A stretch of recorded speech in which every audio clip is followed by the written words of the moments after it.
Sir PJ, pwede po makahingi ng konting tulong. Pampuhunan lang po sa business namin. Sana po mapansin ni Sir PJ.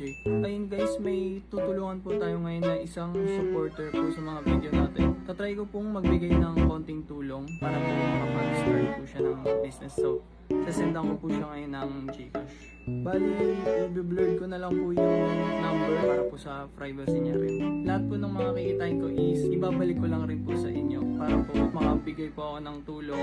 Maibalik ko po sa inyo kasi po sobrang na-appreciate ko po talaga lahat ng support na binibigay niyo. Sisend ako na po yung isang supporter na napili po natin.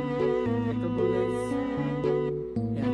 Maraming salamat po sa support and sana po hindi po kayo magsawa na supportan po yung next na mga videos na gagawin ko pa po. Itatry ko po na mas marami pa pong matulungan habang mas tumatagal po. Thank you po. Na-appreciate ko po lahat ng mga support na binibigay niyo sa akin.